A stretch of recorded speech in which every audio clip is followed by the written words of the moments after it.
আইন আদালতের নানা খবর ও বিশ্লেষণ নিয়ে বিটিভি নিউজের নিয়মিত আয়োজন আদালত পাড়ার খবরে সবাইকে স্বাগত। দর্শক, আপনাদের সঙ্গে আছি আমি মেহনাজ মুন্নি। গেল সপ্তাহে ঘটে যাওয়া আইন অঙ্গনের খবরের পাশাপাশি থাকছে আইনি পরামর্শ ও বিশেষ প্রতিবেদন। শুরুতেই আন্তর্জাতিক অপরাধ ট্রাইব্যুনালের খবর।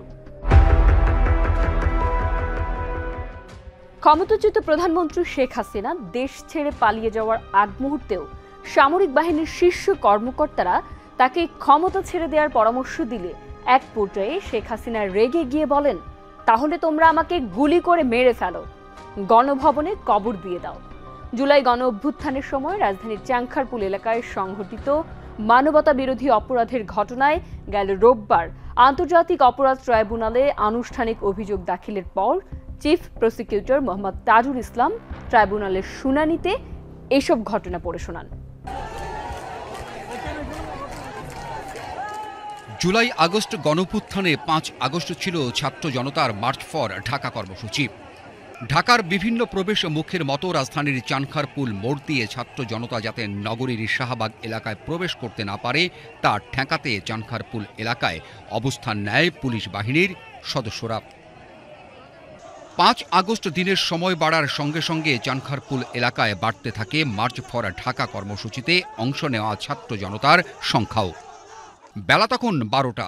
পুলিশের এক ঊর্ধ্বতন কর্মকর্তার নেতৃত্বে পুলিশের ৪টি বিশেষ দলকে দেখা যায় ছাত্র জনতার উপর মুহুর্মুহ গুলি চালাতে।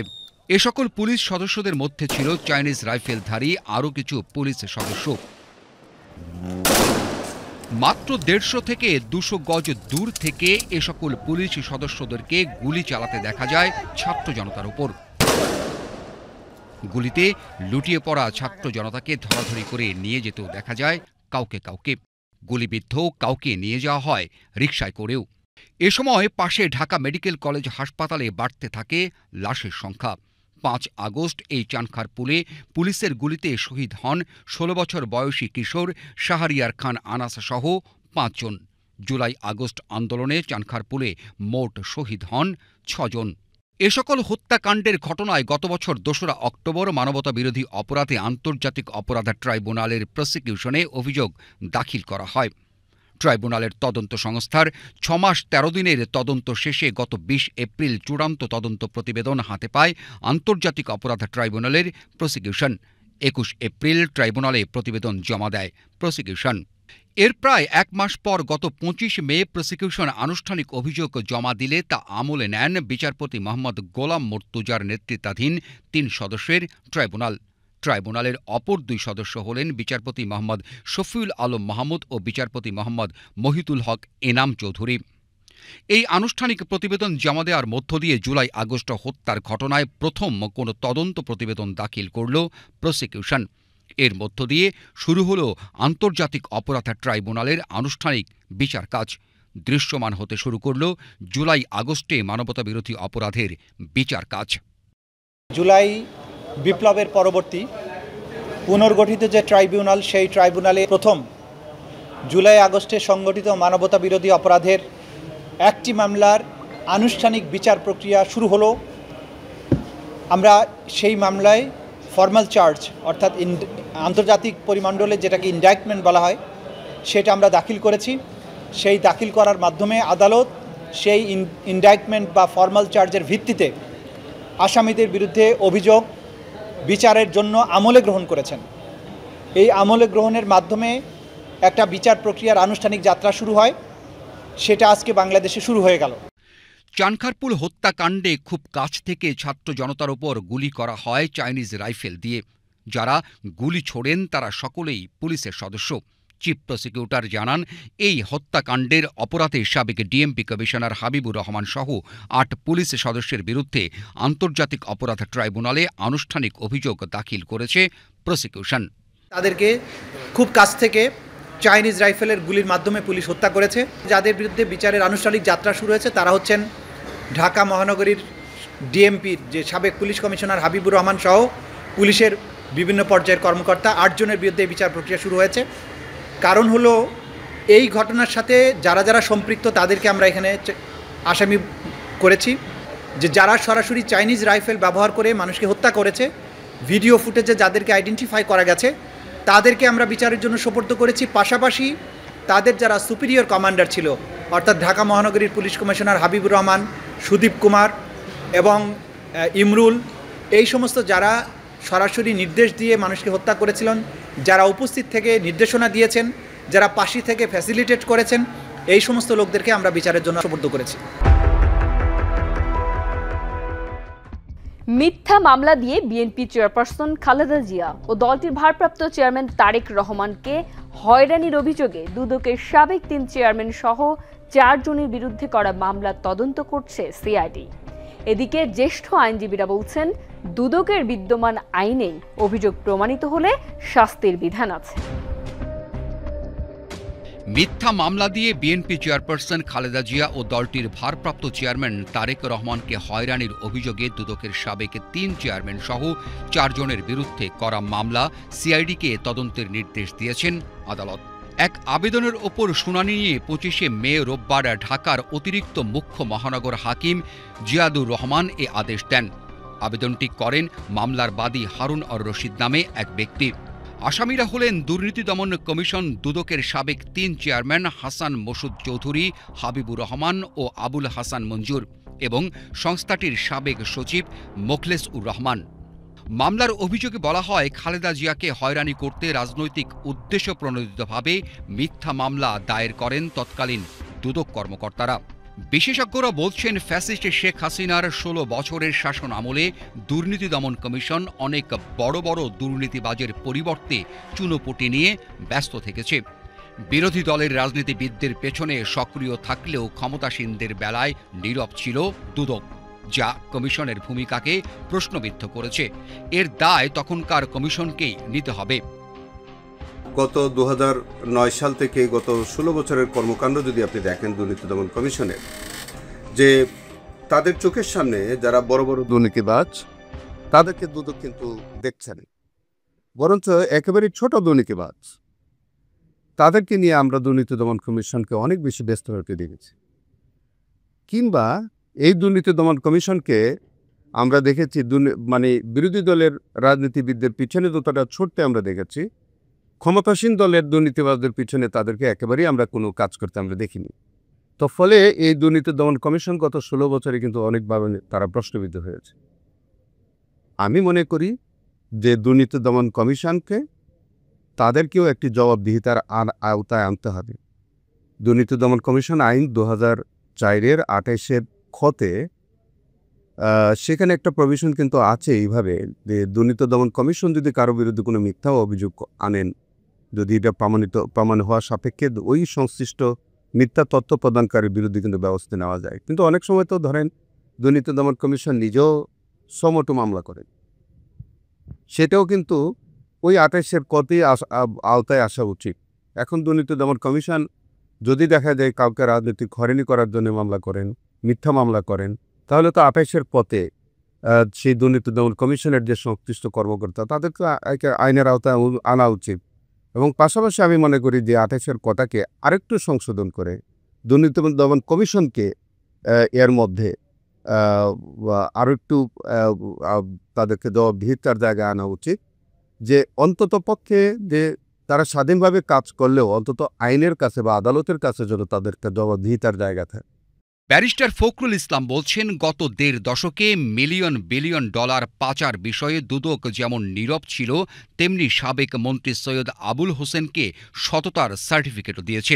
গত 1.5 দশকে এই ফ্যাসিস্ট আমলে যত বিলিয়ন বিলিয়ন ডলার বাংলাদেশ থেকে পাচার হয়ে গিয়েছে, তার বিরুদ্ধে কিন্তু দুর্নীতি দমন কমিশনে 1.5 দশকে একটি মামলাও দায়ের করেনি। বরং আমি বলবো যে আবুল হোসেন নামে যে একজন মন্ত্রী ছিল তাকে সার্টিফিকেট দিয়ে বলেছে তার কোনো দুর্নীতি নাই।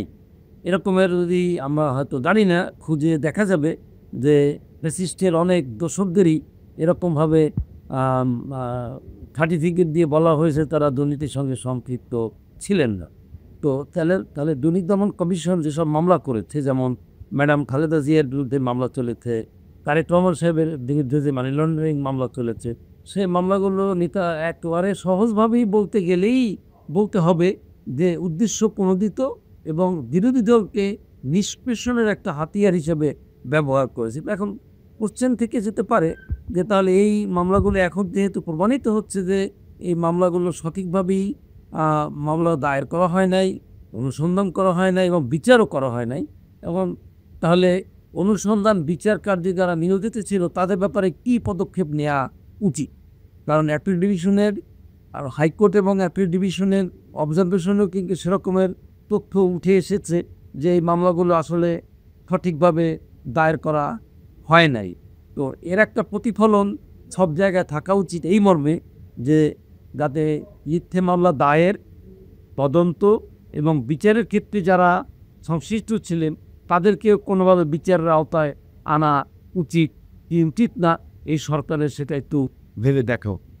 গত 18 মে মামলার আবেদনে হারুনুর রশিদ অভিযোগ করেন খালেদা জিয়াকে হয়রানি করতে রাজনৈতিক উদ্দেশ্য প্রণোদিতভাবে মিথ্যা মামলা দায়ের করেন তৎকালীন দুদক কর্মকর্তারা। আরও বলা হয়, আসামিরা সহ অচেনা ব্যক্তিরা খালেদা জিয়া ও তারেক রহমানের বিরুদ্ধে মামলা করার আগে মিথ্যা অভিযোগ সৃজনে যে পরিকল্পনা, বৈঠক ও ষড়যন্ত্র করেছেন তা বাংলাদেশের বিদ্যমান আইনে শাস্তিযোগ্য অপরাধ।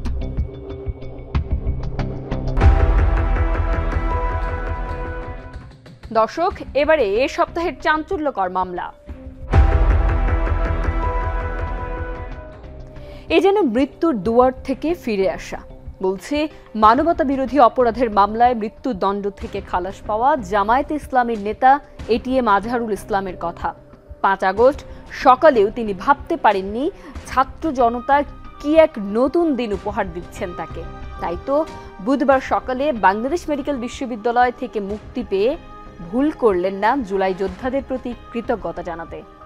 গত মঙ্গলবার মানবতা বিরোধী অপরাধের মামলায় মৃত্যুদণ্ড থেকে খালাস পাওয়া জামায়াতে ইসলামী নেতা এটিএম আজহারুল ইসলাম আপিলে খালাস পান। জামায়াত নেতৃবৃন্দ বলছেন, মিথ্যা সাক্ষীর মাধ্যমে এতদিন জুডিশিয়াল কিলিং চালানো হয়েছিল। কারাগারের তত্ত্বাবধানে বাংলাদেশ মেডিকেল বিশ্ববিদ্যালয় হাসপাতালে চিকিৎসা নিচ্ছিলেন জামায়াত নেতা আজহার। আপিলে খালাস পাওয়ার পর সকাল থেকেই তার মুক্তির অপেক্ষায় ছিলেন দলের নেতাকর্মীরা। আজহারুল ইসলামকে বরণ করতে ভোর থেকেই দলটির হাজারো নেতাকর্মী শাহবাগ এলাকায় জড়ো হন। এর মধ্যেই তাকে খালাস দিয়ে আপিল বিভাগের রায়ের কপি প্রথমে ঢাকা কেন্দ্রীয় কারাগারে এসে পৌঁছায়। সেখানে কাগজপত্র যাচাই বাছাই শেষে কারা কর্তৃপক্ষ আজহারুল ইসলামের মুক্তির প্রক্রিয়া সম্পূর্ণ করে। সকাল 9টার পরপরই মুক্তি পান আজহারুল ইসলাম। শাহবাগ মোড়ে একটি সংক্ষিপ্ত সভার আয়োজন করে জামায়াতে ইসলামী। দলটির নেতাকর্মীদের উদ্দেশ্যে বক্তব্য রাখেন এটিএম আজহারুল ইসলাম। তার কারামুক্তির ক্ষেত্রে ন্যায় বিচারের পথ উন্মুক্ত করাই জুলাই শহীদদের স্মরণ করেন তিনি। আমার জন্য আন্তরিকভাবে দোয়া চাই আপনাদের কাছে। আমার অপরাধ কি ছিল? আল্লাহর প্রতি বিশ্বাস, এটাই তো আমার অপরাধ ছিল, অপরাধ নাই। আমি তো আপনাদের কাছে দোয়া চাই যে অপরাধের কারণে ফাঁসির কাষ্ট থেকে আছে আমি এর কাছে ফুলের মালা পাচ্ছি, রশি গলার সেরে ফুলের মালা পাচ্ছি। আপনার জনসাধারণকে আহ্বান করতে চাই, আসুন এই দেশ আমাদের, এই দেশ আমাদের সবার, এই দেশের মানুষের আশা আকাঙ্ক্ষা, চিন্তা চেতনা আকাঙ্ক্ষা আমরা সবাই এগিয়ে যেতে পারি।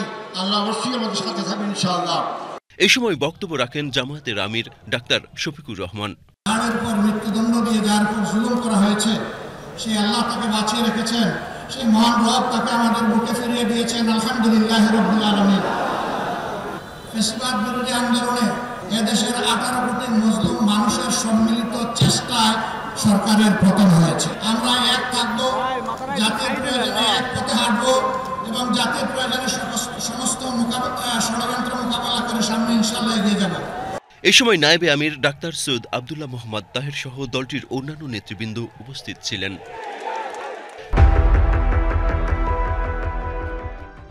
চাকুরি ফিরে পেলেন জাতীয় বিশ্ববিদ্যালয়ের 988 কর্মকর্তা কর্মচারী। 2011 সালে উচ্চ আদালতের নির্দেশে তাদের চাকুরিচ্যুত করা হয়েছিল। 2011 সালে উচ্চ আদালতের নির্দেশে চাকুরিচ্যুত জাতীয় বিশ্ববিদ্যালয়ের 988 কর্মকর্তা কর্মচারীর চাকুরি পুনর্বহালের নির্দেশ দিয়েছেন সুপ্রিম কোর্টের আপিল বিভাগ। প্রধান বিচারপতি ড. সৈয়দ রেফাত আহমেদের নেতৃত্বাধীন 7 সদস্যের পূর্ণাঙ্গ বেঞ্চ মঙ্গলবার এই আদেশ দেন। রায় অনুযায়ী চাকুরিচ্যুত কর্মকর্তা কর্মচারীর সিনিয়রিটি এবং অন্যান্য সুযোগ সুবিধা সহ তাদের চাকুরি ফিরে পাবেন। চাকুরিচ্যুত কর্মচারীরা জানান 2008 থেকে 2024 সাল পর্যন্ত ক্ষমতাসীন ফ্যাসিস্ট সরকারের প্রতিহিংসার শিকার হয়ে তারা চাকুরি হারান। রায় তাদের দীর্ঘদিনের লড়াইয়ের ফসল। পরিবর্তিত পরিস্থিতিতে আমরা সে রিভিউ করেছি, সেই রিভিউ যে জাজমেন্ট হয়েছে সেই জাজমেন্টের মূল কথাটা হচ্ছে যাদের চাকরিচ্যুত হয়েছে তাদের সকলকে চাকুরিতে পুনর্বহাল করার নির্দেশ দেওয়া হয়েছে, প্রথম গ্রাউন্ড। দ্বিতীয় হচ্ছে তাদের এই সময়টা অর্থাৎ চাকরিচ্যুতি থেকে চাকরিতে পুনর্বহাল পর্যন্ত এই সময়টা যে চাকরি যে তারা অনুপস্থিত ছিল নিজেদের দায় না, বেআইনি আদেশের কারণে, সেই সময়টাকে এক্সট্রাঅর্ডিনারি লিভ বা অসাধারণ ছুটি হিসেবে ঘোষণা করেছে আপিল বিভাগ। 3 নম্বর হচ্ছে তাদের জ্যেষ্ঠতা কোনোভাবে অ্যাফেক্টেড হবে না, যেহেতু এক্সট্রাঅর্ডিনারি লিভ, সুতরাং কনসিকুয়েন্সেস হলো সিনিয়রিটি তাদের বহাল থাকবে, ধারাবাহিকতা থাকবে, জ্যেষ্ঠতা, তারা জ্যেষ্ঠতা হারাবে না। চতুর্থ হলো so far the benefit was concern, appellate division বলেছে যে বিশ্ববিদ্যালয় কর্তৃপক্ষ মানবিক বিবেচনায় তাদের নিজেদের সামর্থ্য বিবেচনা করে এই যে ক্ষতিগ্রস্ত কর্মচারীদের এই দীর্ঘদিন চাকরিতে ছিল না এবং তাদের মধ্যে অনেকে মারা গেছে, তাদের যে কষ্ট, তাদের যে লাঞ্ছনা, তাদের যে অপমান, তাদের যে অসম্মান, তাদের যে অর্থনৈতিক কষ্ট, সবকিছু বিবেচনা করে বিশ্ববিদ্যালয়কে ডিসক্রিপশন দিয়েছে যে ওনারা বেনিফিটের বিষয়ে সিদ্ধান্ত নেবেন। দর্শক, এবারে আইনি পরামর্শ। আইন পরামর্শ বিভাগে এবারের বিষয় চেক প্রত্যাখ্যাত হলে করণীয় কি? আমাদের আজকের অতিথি বাংলাদেশ সুপ্রিম কোর্টের আইনজীবী ব্যারিস্টার ফাহমিদা আক্তার।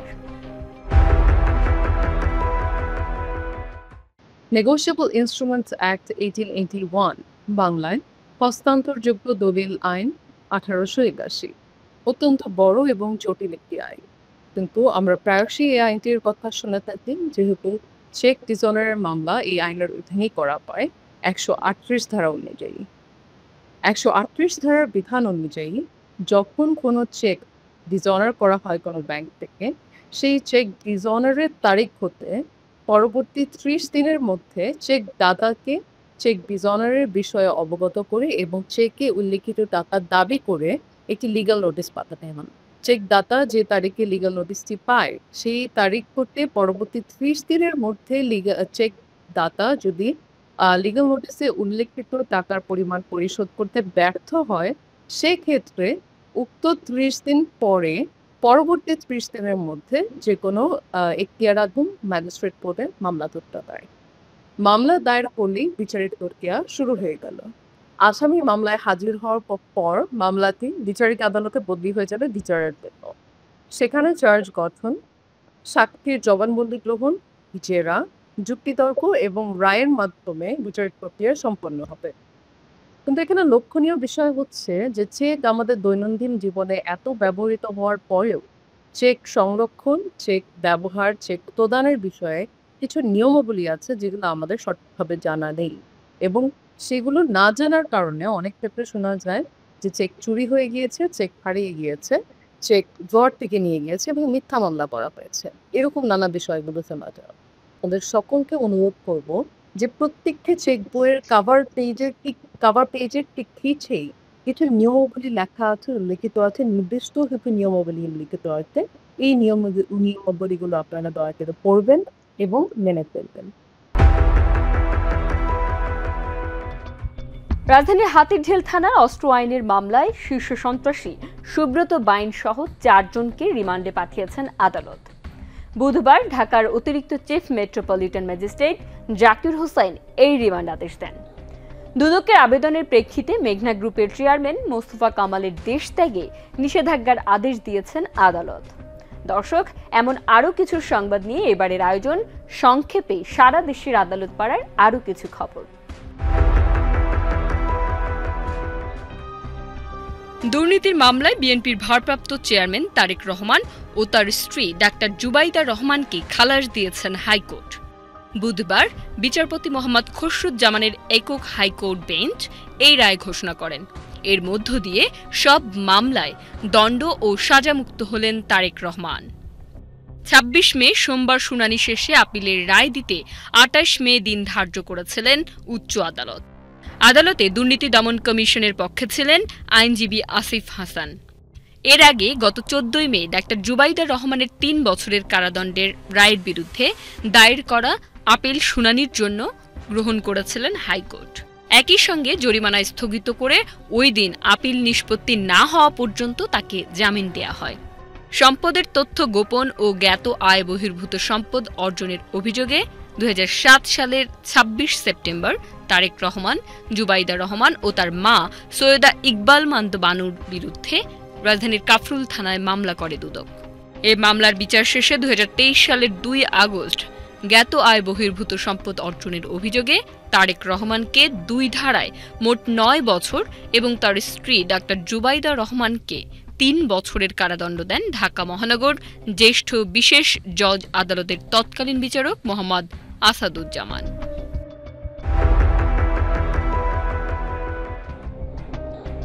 আদালতে অসুস্থ হয়ে পড়ায় ঢাকা বোট ক্লাবে মারধর ও শ্লীলতাহানির অভিযোগে চিত্রনায়িকা পরিমণির করা মামলার সাক্ষ্য গ্রহণের শুনানি আগামী 9 সেপ্টেম্বর।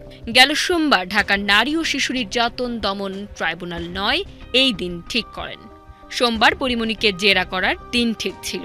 এই অনুযায়ী তিনি সকালে আদালতে হাজির হলে আদালত তাকে বেলা 3টার দিকে আবার আদালতে হাজির হতে নির্দেশ দেন।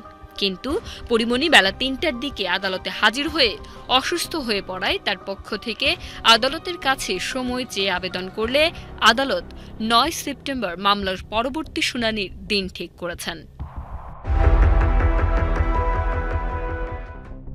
সিআইডির অর্থ পাচার আইনে করা মামলায় নিষিদ্ধ ঘোষিত আওয়ামী লীগের সহযোগী সংগঠন যুব মহিলা লীগের সাবেক নেত্রী শামীমা নূর পাপিয়ার 4 বছরের কারাদণ্ড দিয়েছেন আদালত।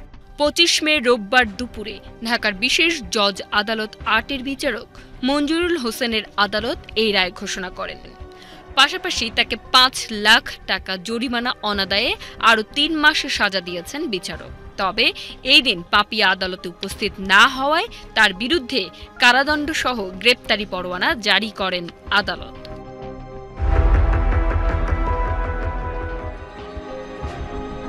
সাবেক মন্ত্রী সাবের হোসেন চৌধুরী ও তার পরিবারের সদস্যদের দেশ ত্যাগের নিষেধাজ্ঞা দিয়েছেন আদালত। 25 মে রোববার দুদকের উপপরিচালক মোহাম্মদ সাইদুজ্জামান তাদের দেশ ত্যাগের নিষেধাজ্ঞা আবেদন করে। তার আবেদনের পরিপ্রেক্ষিতে ঢাকার মেট্রোপলিটন সিনিয়র স্পেশাল জজ জাকির হোসেন তাদের দেশ ত্যাগের নিষেধাজ্ঞা দেন। পরিবারের সদস্যদের মধ্যে রয়েছে সাবের চৌধুরীর স্ত্রী মিসেস রেহানা চৌধুরী, 2 ছেলে হামদান হোসেন চৌধুরী ও আরাজ আলম চৌধুরী এবং 2 মেয়ে রাইমা চৌধুরী ও আলিশা বাবর চৌধুরী। দর্শক, দেখতে দেখতে আজকের আয়োজনের শেষ প্রান্তে চলে এসেছে। আজ এ পর্যন্তই। আগামী সপ্তাহে আবার দেখা হবে এই সময়ে আইন আদালতের নতুন নতুন খবরাখবর নিয়ে। সে পর্যন্ত সবাই ভালো থাকুন, সুস্থ থাকুন, বিটিভি নিউজের সঙ্গেই থাকুন। আল্লাহ হাফেজ।